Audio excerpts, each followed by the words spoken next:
ኢንቴንሽናሊቲ ማለት አሁን በቅርብ ጊዜ በጣም እያደገ የመጣ ኮንሰፕት ነው። በተለይ በሊደርሺፕ በአመራር ዙሪያ በትምህርት ላይ ኢንቴንሽናሊቲ ሆን ብሎ ነገሮችን ማድረግ አሁን እያደገ የመጣ ትምህርት ነው እና በጣም ነው የምወደው እኔ እና የምጠቀምበት ነው። ኢንቴንሽናሊቲ ማለት ለማስረዳት እግረ መንገድ ቅድም አንቺ እንዳልሽው እግረ መንገድ የምታረጊያቸው ነገሮች አሉ፣ ግን ደግሞ ሆን ብለሽ የምታረጊያቸው ነገሮች አሉ። አሁን እኔ በተፈጥሮዬ ራሴን ከማንም ሰው ጋር አላወዳድርም። በውድድር በምሁርነት ከምሁራን ጋር ወይ ከዚህ ጋር እንደዚህ ማወዳድረው ሰው የለም፣ ግን እወዳድራለሁ። የምወዳድረው ከማጋ ነው? ትናንትና የነበረው ዶክተር ወዳጄንና ዛሬ ካለው ጋር አወዳድረዋለሁ። ምክንያቱም ከትናንትናው መብለጥ አለበት፣ ዛሬ መሻል አለበት። በባህሪው፣ በእውቀቱ፣ ባነጋገሩ፣ በሁሉ ነገር የትናንትናው እሱ የዛሬው እሱ የትናንትናው መብለጥ አለበት። ይሄንን ለማድረግ በየቀኑ ለመሻሻል የተሻለ ሰው ለመሆን ይሄ ያስፈልጋል። ስህተትሽን እያረምሽ ኢንቴንሽናሊ ሆን ብሎ ማደግ ያስፈልጋል። ስለዚህ ደሊበሬት ነው የሚሆነው፣ ታስቦበት ነው የሚያደርገው። ሰዎች ስህተት ሰሩ እንበል ለማስረዳት ያህል አንድ ሰው ለምሳሌ ከአንዲት ሴት ጋር ስህተት ሰራ፣ ባለትዳር ሆኖ አሁን ሁለቱ ስህተት ይለያያል። አንድ ቦታ ሆኖ ጠጥቶ ምናምን የሚሳሳተው ስህተትና ሆን ብሎ ደውሎ ቀጠሮ ይዞ ሩም ይዞ የሚያደርገው ነገር እሱ አሁን መውደቅ አትይም። ሆን ብሎ ፕላንድ ነው፣ ኢንቴንሽናል ነው፣ አስቦበት ነው።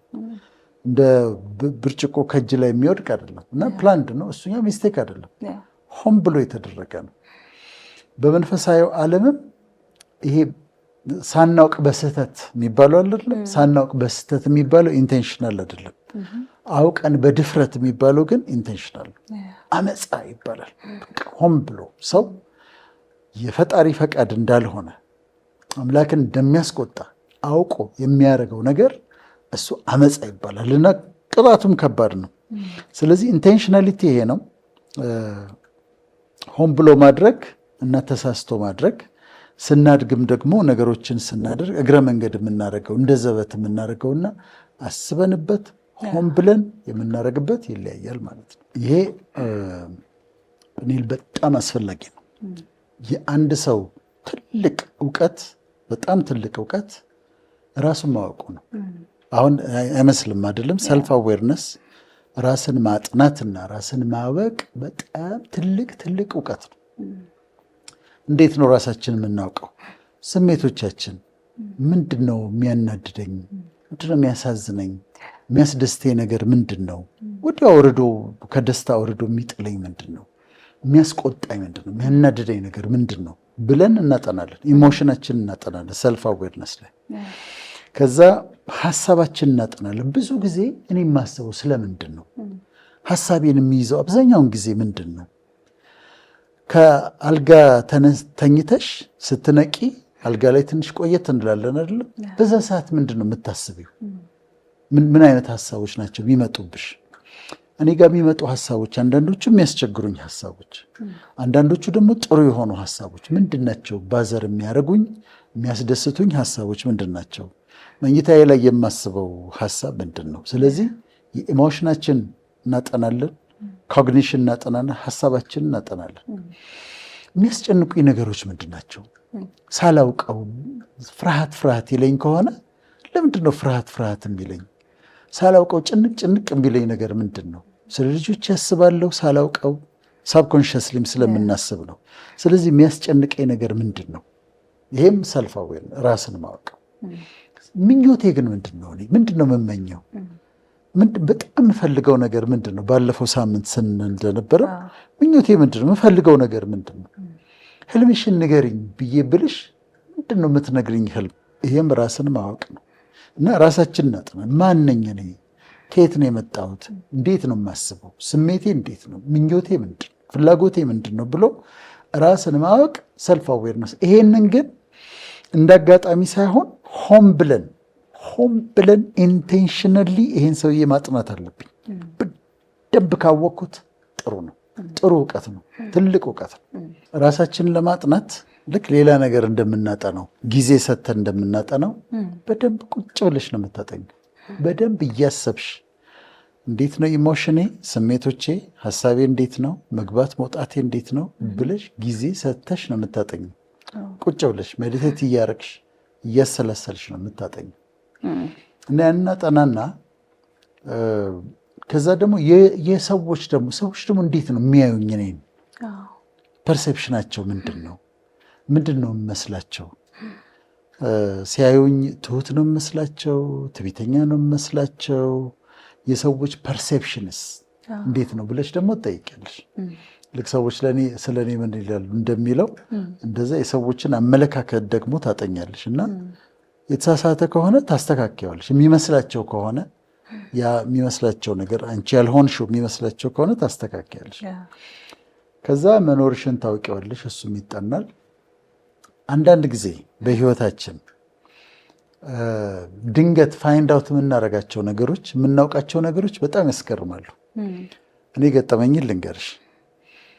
ካናዳ ነው፣ ቫንኮቨር የሚባል ከተማ ነው። በጣም ቆንጆ ከተማ ነው እና ለሆነ ፕሮግራም ይዤ ላዝናናችኋልና የጠራን ሰው ይዞን ሄደ። 2 ሴቶች አሉ፣ እኔ ያለው አንድ ሌላ ሰው አለ። ይዞን ሄደና እንደ ጫካ ነገር ነው። ከዛ በጣም ትልቅ ገደል ነው። ገደሉ በጣም ጥልቅ ነው፣ ግን ከዚህ እስከዛ ድረስ ድልድይ አለ። ድልድዩ በእንጨት ነው የተሰራው፣ በገመድ ነው የተሰራው። ረዥም ነው ደግሞ ድልድዩ። እንደዚህ ደግሞ ይላል። ከዛ አሁን በዚህ ነው የምንሻገረው አሉኝ። በጣም አስተማማኝ ነው፣ ከብረትም የበለጠ በገመድና በእንጨት የተሰራ በጣም አስተማማኝ ነው አሉ። አልቻልኩም መውጣት በፍጹም። ከዛ አሁን እኔ የከፍታ ፍርሃት የአክሮፎቢያ የሚባለው ከዛ እንዲህ ገደሉን ሳይ እኔ አልወጣም አልኳቸው። በኋላ በስንት መከራ ተለምኜ ሴቶቹ የለመዱት ስለሆነ ሮጡበት፣ ድልድዩ ላይ እየሮጡ ሄዱ። እንደዚህ እየሮጡ ተሻገሩት። ከዛ እንዲህ ይጫወታሉ ጭራሽ።